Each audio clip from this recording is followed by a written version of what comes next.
This is part 9, The Tiger King. Last lecture we had learned the Maharaja anxiety. He has very tense and he had this one thought during day and the same dream at night. He has no tiger, just last 100 tiger, right?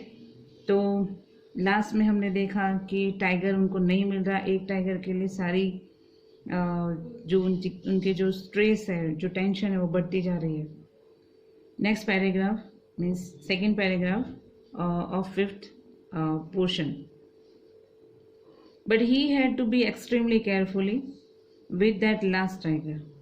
उन्होंने बहुत ही care करनी है last tiger से. What had the late chief astrologer से. फिर उनको याद आता है कि वो महसूस करते हैं, मतलब वो याद करते हैं कि जो चीफ एस्ट्रोलॉजर यहाँ पे लेट वर्ड जो दिया है, मतलब वो है नहीं, उनके बारे में बता रहे कि उन्होंने क्या कहा था. जस्ट वो मेमोराइज कर रहे वो एस्ट्रोलॉजर की बात को. Even after killing 99 tigers the Maharaja should beware of the 100. अब क्या है कि उन्होंने वैसे ही 99 टाइगर को तो मार ही डाला है. Even after killing 99 tigers the Maharaja should beware. इतने टाइगर मारने के बावजूद अभी भी वो क्या है, सावधान हो चुके हैं. किससे? बिवेयर हो चुके हैं, वरी हो चुके हैं, मीन्स 100 नंबर का जो टाइगर है उससे. True enough the tiger was a savage beast after all. Savage का मतलब होगा क्रूअल. तो ये जो टाइगर वैसे भी देखने जाए तो कैसा एनिमल है, बहुत ही क्रूअल बिस्ट है, बहुत ही क्रूअल एनिमल है. तो ऑब्वियस उसे केयर रखनी है, उनको ध्यान रखना है कि भाई टाइगर मुझ पे मतलब जंप न कर दे या फिर मुझे मार न डाले. तो क्योंकि उनको किसको गलत साबित करना था, तो एस्ट्रोलॉजर को. तो उसकी वजह से थोड़े टेंस तो थे ही, लेकिन फिर भी ये बात भी सही है कि टाइगर क्रूअल होता है, सैवेज होता है. One had to be wary of it. और यही एक बात जो थी उनको बिवार कर रही थी, सावधान कर रही थी कि नहीं, मुझे इससे सावधान रहना पड़ेगा क्योंकि ये लास्ट है और उसका नंबर 100 है. But where was that 100 tiger to be found. लेकिन अभी यही एक क्वेश्चन दिमाग में चल रहा है कि ये 100 टाइगर है वो कहाँ से फाउंड करूँ, कहाँ से खोजूँ उसको. It seem easier to find tiger's milk than a live tiger. मतलब कि एक जिंदा टाइगर को पकड़ना इतना हार्ड हो चुका है जितना टाइगर की मिल्क को फाइंड कर देना, यानी वो इजी है. कहने का मतलब क्या है कि टाइगर का मिल्क लाना कोई बोले तो वो इजी हो जाएगा, लेकिन उसकी और में बोलना जाए तो टाइगर को फाइंड करना बहुत ही हार्ड है. इतना टफ लग रहा है क्योंकि वैसे बहुत सारे टाइगर उन्होंने मार डाले थे इसलिए. Thus the Maharaja was sunk in gloom. Sunk का मतलब, ये वायरी का मतलब मैंने लिखा है बिवार करना. एंड शंक मतलब विदाउट रिजल्ट. एंड डिस्पेल का मतलब होगा मूव. ग्लूम का मतलब होगा सैड. यानी क्या है कि दस the Maharaja was sunk in gloom. जो महाराजा हैं वैसे क्या हो गए, विदाउट कोई रिजल्ट तो आ ही नहीं रहा, बहुत सैड हो रही वो. But soon came the happy news which dispel that gloom. मतलब कि वही एक बात थी जो उनको मूव, ये एक न्यूज़ है जो टाइगर उनको नहीं मिल रहा है, ये सैड न्यूज़ से धीरे धीरे मतलब वो उनकी जो हैप्पीनेस जो थी, कोई हैप्पी न्यूज़ नहीं मिल रही थी, सारी चीज़ें मूव हो रही थी, दूर हो रही थी. काश वो जल्दी से ऐसे कोई न्यूज़ आ जाए और मैं हैप्पी हो जाऊँ. In his own stateship began to disappear frequently from the hill side village.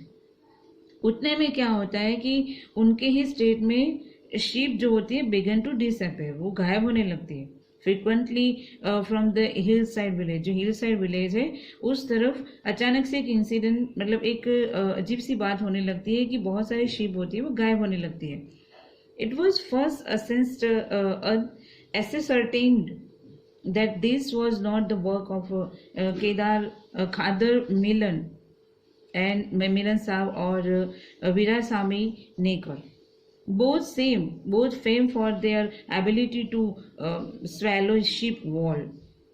कहने का मतलब क्या है कि ये बहुत ही डिफिकल्ट बात है। अभी अचानक से शिप गायब हो रही है। इट वॉज द फर्स्ट, ये देखो मैंने इसका मीनिंग भी राइट किया हुआ है कि अनसर्टेन का मतलब होता है डिस्कवर करना, फाइंड करना, खोजना। तो फ्रिक्वेंटली जो ये फर्स्ट ये डिस्कवरी हो रही है फाइंड करने की कि this was not a work of Khadar Milan साहब। खादर मिलन साहब का भी ये काम नहीं है, या फिर वीरासामी नेकर है उनका भी काम नहीं है। Both fame their ability to swallow ship whole, उनकी इतनी सारी फैम है कि वो पूरे शिप को पूरा मतलब निगल जाते थे। निगल जाना मतलब यहाँ पे उनको खाने की उतनी या फिर उसको निगल जाने की उतनी उनकी फैम थी, ताकत थी, वो स्ट्रेंथ थे। कहने का मतलब कि हो सकता है कि वहाँ के ये रॉबरिंग करते हो या फिर कोई बहुत फेमस इंसान हो अपनी स्ट्रेंथ की मुताबिक देखने जाए तो इस तरह के ये दो पर्सन ने उनका नाम लिया है कि वो इनको गायब करे, ऐसा मुझे नहीं लग रहा है क्योंकि surely the tiger was at work. ये पक्का ये काम ये कौन कर रहा है, तो टाइगर ही कर रहा है। इतने शार्पली डिसअपेयर करना शिप को, वो काम इन दोनों का नहीं है। यानी कि ये जो मिलन साहब है और वीरासामी जनेकर है उनका काम नहीं लग रहा। The villagers ran to inform the maharaja. फिर विलेजर्स ने महाराजा को इन्फॉर्म भी किया, मतलब ये दौड़ते दौड़े ये सारी इन्फॉर्मेशन देने लग गए कि the Maharaja announce the 3-year exhibitions from all taxes for the village and set out on the hunt at once. फिर महाराजा को जब पता चला कि नहीं सच में टाइगर है, अपने ही नज़दीकी कोई विलेज है और वहीं पे हिल साइड विलेज है वहाँ पे टाइगर है, तो 3-year exceptions from all taxes. तो फिर उन्होंने सारे विलेज में से मतलब टैक्सेस को लैप कर दिया और दूर कर दिया कि अभी कुछ टाइम पहले उन्होंने बहुत ज़्यादा टैक्स कर दिया था, अभी कम किया उसको। And set out on the hunt at once. और फिर ये सारा सेट आउट करने के बाद वो हंटिंग करने के लिए निकल गए क्योंकि उनको एक ही टाइगर को मारना था इसलिए। The tiger was not easily found. और ये टाइगर इतना जल्दी मिल जाना बहुत ही मुश्किल था, इतना ईजी तो नहीं मिलने वाला था वो। It seemed as if it had wantonly hid itself in order to flout the Maharaja's will. अभी क्या है कि wantonly का मतलब यहाँ पे अननोन या फिर अनजान सी बात, थोड़ी नहीं समझ में आती ऐसी बात है। मतलब वो हाइड हो जाता है कि if it had wrongly had itself the order to float the Maharaja's will, हो सकता है कि वो हाइड भी हो रहा हो, छुप रहा हो। The maharajas was equally determined. और फिर महाराजा तो जो थे वो उनकी इरादे पे वैसे भी वो पक्के थे, उन्होंने सोच ही रखा था कि he refuse to leave the forest until the tiger was found. वो फॉरेस्ट को छोड़ने ही वाले नहीं है जब तक टाइगर उनको मिल न जाए। तो एज द डेज पास्ट, ऐसे ही कुछ दिन चले गए। द महाराजा फुरी, और अभी क्या हो गया कि महाराजा फरी का मतलब यहाँ पे ना एंगर लिखा हुआ है, तो वो बहुत गुस्सा हो जाते हैं। ऑब्स्टिनेसी का मतलब होगा स्टबर्ननेस, यानी कि वो बहुत ही अडियल हो गए, बहुत ही एंगर हो गए। अलार्मिंगली मतलब वो बहुत जिद्दी हो गए, उनका नेचर बदल गया। मतलब कुछ काम हमारे से होता नहीं तो ऑब्वियस हमारा जो नेचर होता है वो चिड़चिड़ापन आ जाता है और कुछ चीज़ें हम मतलब करना चाहते फिर भी दिल से नहीं कर पाते। तो इनका एक ही मतलब टाइगर ही फाइंड करना है किसी भी तरह से। बहुत दिनों से उन्होंने फॉरेस्ट को भी लीव नहीं किया, वो देखते रहे कि मिल जाएगा, कहीं ना कहीं मुझे टाइगर मिल जाएगा, लेकिन उनको नहीं मिल रहा था। तो वो बहुत ही गुस्सा हो जाते हैं, फरी हो जाते हैं। ऑब्स्टिनेसी, वो सबॉर्ननेस मतलब माउंटेड, यानी कि बहुत ही अडियल उनका नेचर हो जाता है, जिद्दी हो जाते हैं।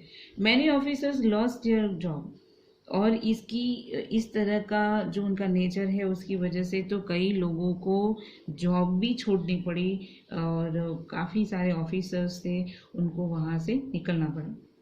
One day when is rate was at its height, the Maharaja called the Diwan and ordered him to doubt the land tax forthwith.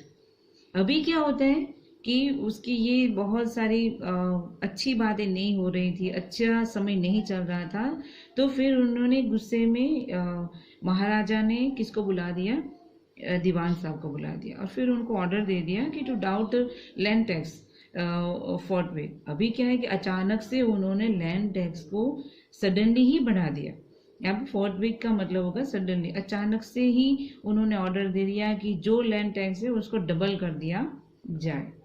और ये न्यूज़ सुनने के बाद the people will become discontented, और इसकी वजह से जो पीपल थे वो क्या हो गए, डिससेटिस्फाइड हो गए, ऐसा उनका मानना था। ये कौन बोल रहा है, तो ये जो दीवान साहब है वो बोल रहे हैं कि the people will become discontented, अभी लोग हो जाएंगे वो डिससेटिस्फाइड हो जाएंगे, then our state too will fall a prey to Indian National Congress, और उसके बाद हमारा जो स्टेट है वो मतलब too will fall prey, but क्या बन जाएगा, किसका बन जाएगा, तो इंडियन नेशनल कांग्रेस, जो उस टाइम जो ब्रिटिशर्स वहाँ पे थे और वो कुछ काम वो भी कर लिया करते थे, उनके अंडर में जो भी आता था तो वो सारा वहाँ पे चला जाएगा, वो चलाने लगेंगे, ऐसा उनका मानना था। और ये सुनने के बाद in that case you may resign from your post said the king, और किंग को गुस्सा आ गया और गुस्से में उन्होंने बोल दिया कि नहीं, अब आपको भी रिजाइन करना पड़ेगा, in that case you may resign from your post. और फिर किंग ने फाइनली एक डिसीजन दे दिया कि अभी दीवान साहब भी नहीं रहेंगे। यहाँ तक हमने देखा।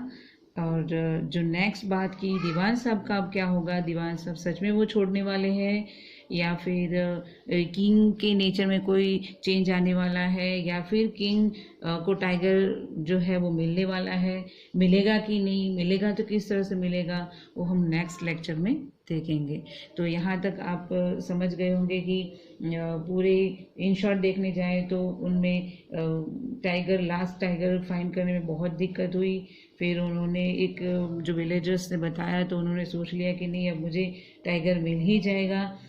फिर वो फाइंड करने फॉरेस्ट में चले गए, क्योंकि अचानक से वो शिप गायब, डिसअपीयर होने लग गई थी। और ये सारी चीज़ें देखने के बाद वो सच में फाइंड करने गए, लेकिन कहीं पे टाइगर नहीं मिला, तो वो गुस्से में आ गए और जो लैंड टैक्स है उन्होंने सडनली ही बढ़ा दिया, डबल कर दिया। और गुस्से में ही दीवान साहब को भी उन्होंने बोल दिया कि आप रिज़ाइन कर दो। तो यहाँ तक हमने देखा। आई थिंक आप बहुत अच्छी तरह से यहाँ तक समझ गए होंगे। Okay, thank you so much.